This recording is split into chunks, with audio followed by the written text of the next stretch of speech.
اور توبہ استغفار، استغفار کی کثرت رزق کو کھینچتی ہے، بلاؤں کو دور کرتی ہے اور بندے کو مستجاب الدعوات بنا دیتی ہے، کثرت استغفار۔ ابھی ہم پڑھ رہے تھے خواجہ محمد معصوم رحمۃ اللہ علیہ، وہ لکھتے ہیں کہ میں ہر نماز کے بعد 70 مرتبہ استغفار کرتا ہوں۔ اچھا، اور پھر اس کا آسان ترین طریقہ بتایا جو وہ خود کرتے تھے۔ وہ فرماتے ہیں کہ 3 دفعہ میں پڑھتا تھا استغفر اللہ الذی لا الہ الا هو الحی القیوم واتوب الیہ۔ وہ فرماتے ہیں کہ میں یہ 3 دفعہ یہ پڑھتا ہوں ہر نماز کے بعد، اور پھر باقی 70 پورے کرتا ہوں استغفر اللہ استغفر اللہ استغفر اللہ استغفر اللہ۔ کتنی دیر لگے گی؟ کچھ بھی نہیں، 1 منٹ بھی لگے گا، 1 منٹ میرا خیال ہے بمشکل۔ ہر نماز کے بعد میں 70 دفعہ استغفار کرتا ہوں، اور یہ طریقہ ہوتا ہے۔ ایک قصہ سناتا ہوں آپ کو استغفار کا۔ امام احمد بن حنبل رحمۃ اللہ علیہ کہیں سفر پہ جا رہے تھے، ایک بستی سے گزر ہوا، وہاں شام ہو گئی تو سوچا کہ چلو رات میں یہاں مسجد میں ہی گزار لیتا ہوں۔ تو عشاء کی نماز ہو گئی، عشاء کے بعد وہ مسجد میں بیٹھے اللہ اللہ کر رہے تھے، ذکر کر رہے تھے۔ تو وہ خادم آیا، آ کے کہنے لگے جی کہ آپ باہر نکلیں، میں نے نا مسجد کو تالا لگانا ہے۔ پتہ نہیں اس زمانے میں بھی مسجدوں کو تالا وہ شاید اس وجہ سے لگاتے ہوں کہ کوئی جانور کتا شتا آ جائے اندر آ کے پیشاب کر دے۔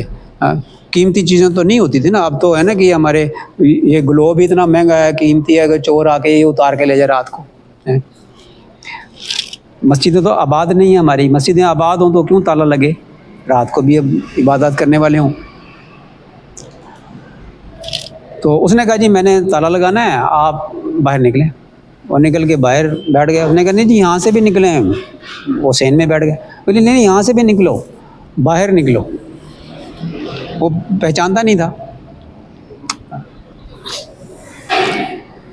تو وہ باہر نکل کے بیٹھ گئے دروازے سے باہر۔ مسجد کے بالکل سامنے نا ایک نان بھائی کی دکان تھی۔ وہ دیکھ رہا تھا کہ یہ کیا ہو رہا ہے، ایک بزرگ آدمی ہے اور وہ اس کو ایسے خادم باہر نکال رہے، باہر بیٹھ گئے۔ اس نے دیکھ لیا، یہ آیا قریب، کہنے لگا آپ حضرت یہ میری دکان ہے یہاں سامنے، آپ نا یہاں آ جائیں، میرے پاس آ جائیں۔ اور کھانا بھی اس نے پیش کیا۔ یہ اس کو دیکھ رہے تھے کہ وہ روٹیاں پکا رہا ہے اور اس کے ہونٹ ہل رہے ہیں۔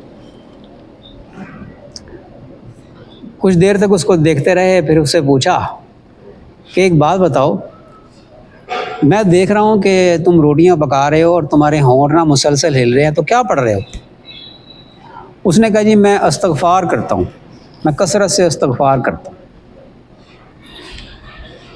انہوں نے پوچھا کہ یہ جو کثرت استغفار ہے تمہاری، یہ اس کا تمہیں کوئی فائدہ بھی محسوس ہوا؟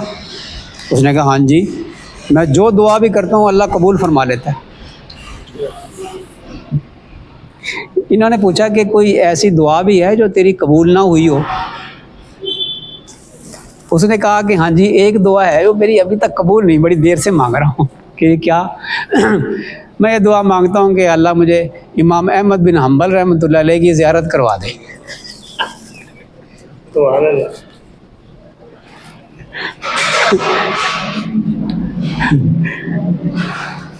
اللہ پتہ نہیں امام احمد بن حنبل رحمۃ اللہ ہنسے تھے کہ نہیں ہنسے تھے، ہم تو ہنس پڑے۔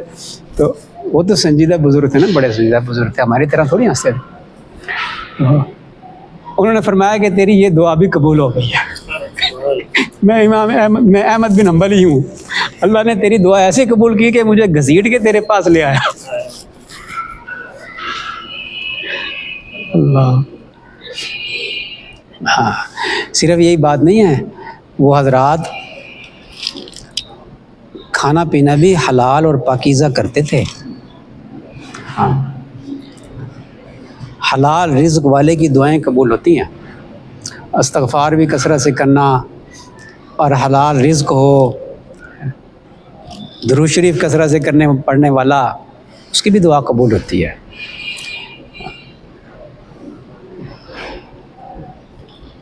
اس لیے استغفار کو اپنی زندگی کا لازمی جز بنا لیں. اور یہ آسان نسخہ ہمیں مل گیا جو خواجہ معصوم رحمۃ اللہ علیہ نے بیان کیا. ہر نماز کے بعد 3 دفعہ استغفر اللہ الذی لا الہ الا هو الحی القیوم واتوب الیہ پڑھیں. اس میں توبہ بھی ہے، واتوب الیہ، توبہ کرتا ہوں میں. اور پھر استغفر اللہ استغفر اللہ استغفر اللہ استغفر اللہ استغفر اللہ استغفر اللہ 70 کی تعداد کر لیں تو 100 بھی کر سکتے ہیں. تو وہ حدیث شریف میں جو آیا کہ میں روزانہ 70 مرتبہ اور دوسری روایت میں 100 مرتبہ استغفار کرتا ہوں، اس سنت پہ بھی عمل ہو جائے گا.